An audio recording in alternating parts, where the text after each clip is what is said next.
નમસ્કાર દર્શક મિત્રો, સૌપ્રથમ આપ સૌને હેપી ઉત્તરાયણ, હેપી મકર સંક્રાંતિ। આજે 14મી જાન્યુઆરી અને ઉત્તરાયણના દિવસે શેર બજારમાં આપણને સુધારો જોવાયો છે। 4 દિવસના ઘટાડા પછીનો સુધારો છે। સેન્સેક્સમાં 169 પોઈન્ટ અને નિફ્ટીમાં 90 પોઈન્ટનો સુધારો આવ્યો છે। તો મિત્રો, આજે નીચા મથાળે નવું બાઇંગ આવ્યું છે, તો આપણે આજે એ ચર્ચા કરવી છે કે આજનો સુધારો શું ઘટાડો અટકવાનો સંકેત છે, એના ઉપર આપણે ચર્ચા કરીશું। ઘણા બધા તેજીના કારણો પણ છે, એની પણ ચર્ચા કરીશું, એટલે આ વિડીયોને આપ અંત સુધી નિહાળજો। મિત્રો, ઇન્વેસ્ટિંગ A to Z માં આપનું સ્વાગત છે। હું ભરત પંચાલ। સૌપ્રથમ જોઈએ આજના બજારની ચાલ। તો મુંબઈ શેર બજારનો જે સેન્સેક્સ છે એ આજે 76,335ના સામાન્ય સુધારા સાથે ખુલ્યો હતો। શરૂઆતમાં એ ઘટ્યો, એટલે જે ખુલ્યો એ જ લો બની। આજે ખુલ્યો એ જ લો બની અને ત્યાંથી એ સડસડાટ વધી અને 76,835 થયો અને ટ્રેડિંગ સેશનને અંતે 76,499.63 બંધ આવ્યો છે, જે ગઈકાલના બંધની સામે 169.62નો સુધારો જોવા મળે છે।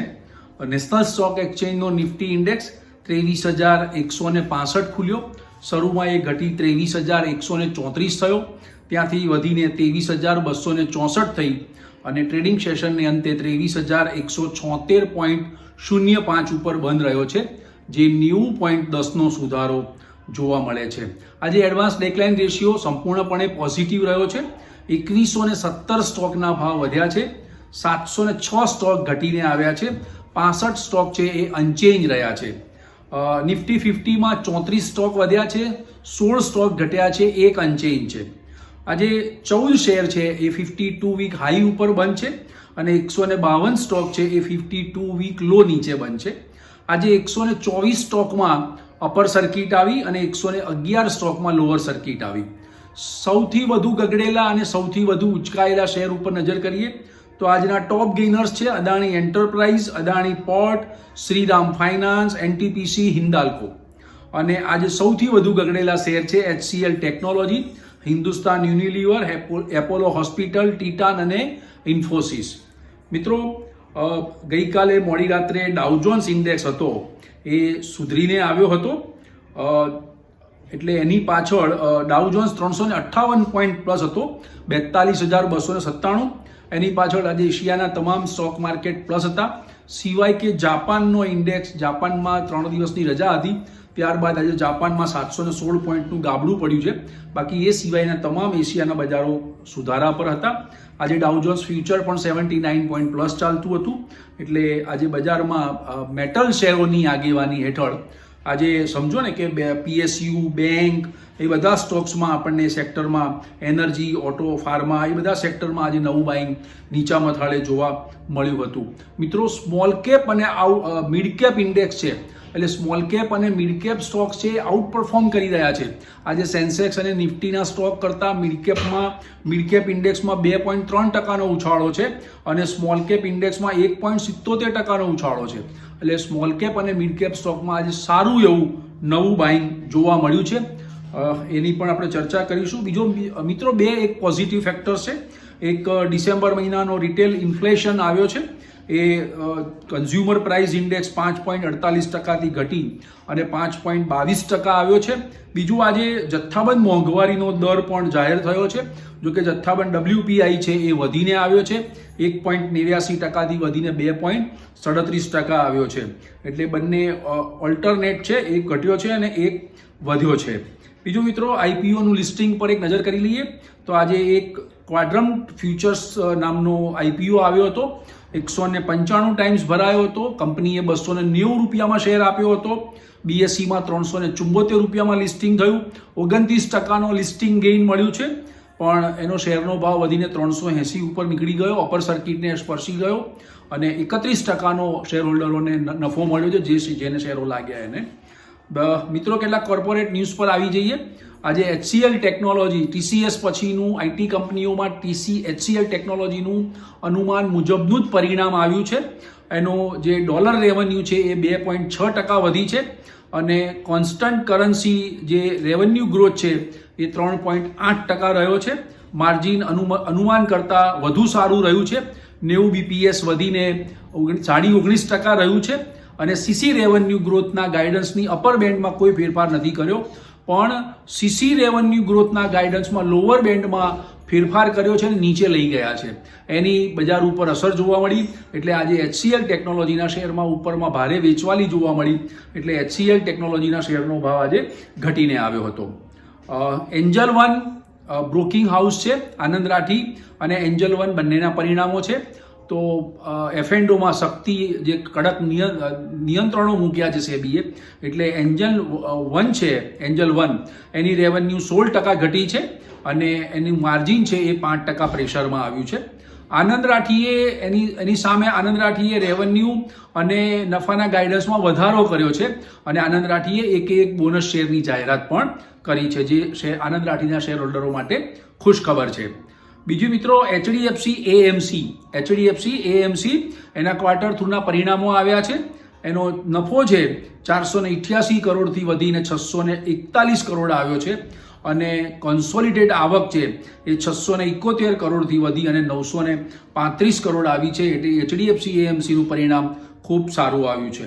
બીજું મિત્રો, બીજા કોઈ કારણો તો છે નહીં, પણ FIIની વેચવાલીની ફિગર ઉપર નજર કરીએ તો 13મી તારીખે એટલે ગઈકાલે જ્યારે આપણે બજારમાં એક હાહાકાર જોવાયો તો 12 લાખ કરોડનું ધોવાણ થઈ ગયું હતું, અને ઇન્ડેક્સમાં 1048 પોઈન્ટનું ગાબડું પડી ગયું હતું, અને નિફ્ટી પણ 345 પોઈન્ટ ઘટ્યો હતો. એ દિવસે FIIએ 4892 કરોડનું નેટ સેલ કર્યું છે, અને તેની સામે બમણું DIIએ 8066 કરોડનું બાય કર્યું છે.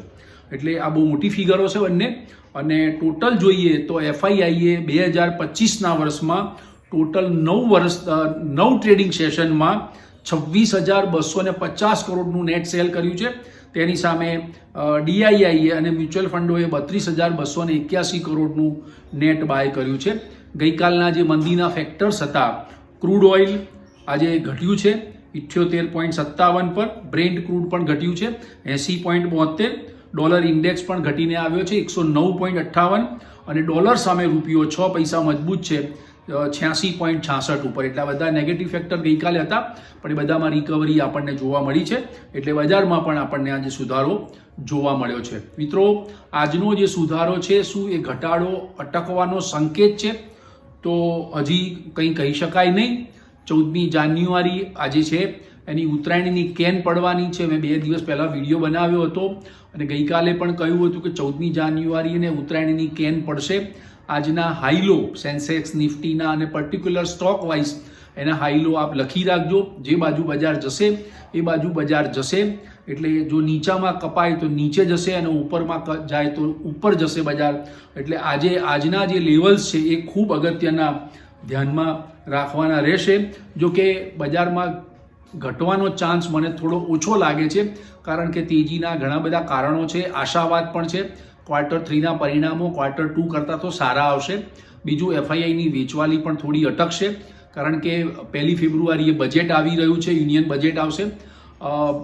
20મી તારીખે ટ્રમ્પ શપથ લેવાના છે. ત્યાર પછી, કારણ કે ટ્રમ્પ અગાઉ રાજ કરી ગયા છે, એ વખતે કંઈ બજાર આટલું બધું તૂટ્યું નહોતું, ત્યાં તો શરૂઆત થઈ હતી તેજીની ડાઉ જોન્સમાં. એટલે આવશે પછી એ બધી પરિસ્થિતિ થાળે પડી જશે.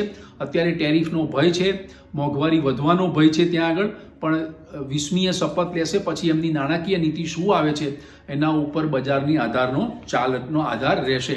પરંતુ મિત્રો, 1 ફેબ્રુઆરીને બજેટ જે આવી રહ્યું છે નાણાપ્રધાન નિર્મલા સીતારામનનું, GDP ગ્રોથને વધારનારું રહેશે, વેગ આપનારું રહેશે, અને ટેક્સેશનમાં ઘણી બધી રાહતો થશે, ઘણા બધી સરળીકરણની પ્રક્રિયાઓ અપનાવવામાં આવશે.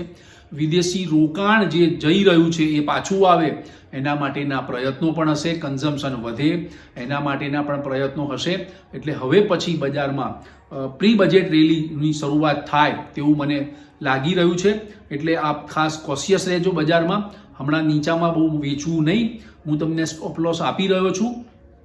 ખાસ કરીને સેન્સેક્સમાં 76,250નું લેવલ તૂટે તો જ નવું વેચવું. નિફ્ટીમાં 23,050નું લેવલ તૂટે તો જ નવું વેચવું, અને બેંક નિફ્ટીમાં 47,900નું લેવલ તૂટે તો જ નવું વેચવું, અધરવાઇઝ આ 3 સ્ટોપ લોસ રાખવાના. સેન્સેક્સમાં 76,250, નિફ્ટીમાં 23,050 અને બેંક નિફ્ટીમાં 47,900ના આ 3 સ્ટોપ લોસ રાખી અને તમે સારા સ્ટોક્સ બાય કરી શકો છો.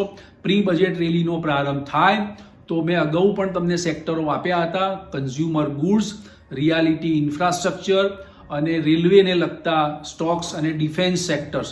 આ આટલા સેક્ટર મને બેસ્ટ બાય લાગે છે આવનારા ઘટાડામાં, એટલે ખાસ ધ્યાન રાખજો. અને હા, PSU બેન્કો પણ ખરી, બેંક સ્ટોક્સ પણ મને સારા લાગે છે, એટલે 47,900ના બેંક નિફ્ટીના સ્ટોપ લોસે તમે બાય કરી શકો છો. આજે બેંક નિફ્ટી લગભગ કેટલી 687 પોઈન્ટ પ્લસ રહી છે, 48,729 ઉપર તો એ બંધ આવી છે. એટલે મિત્રો આ એક રહ્યું છે. બાકી તો બીજું તો બધા મોટા ભાગના ન્યૂઝ આપણે કવર કરી લીધા છે, પણ ઉત્તરાયણની કેન ખૂબ અગત્યની રહેશે, એના ઉપર નજર રાખજો અને એના હાઈ લો ખાસ લખી રાખજો. મેં તમને નીચા મથાળાના સ્ટોપ લોસ પણ આજે આપી દીધા છે. મિત્રો, આજના વિડીયોની માહિતી આપને ગમી હોય તો લાઇક્સ કરજો, શેર કરજો, કમેન્ટ્સ કરજો અને સબસ્ક્રાઇબ કરજો. Thank you very much.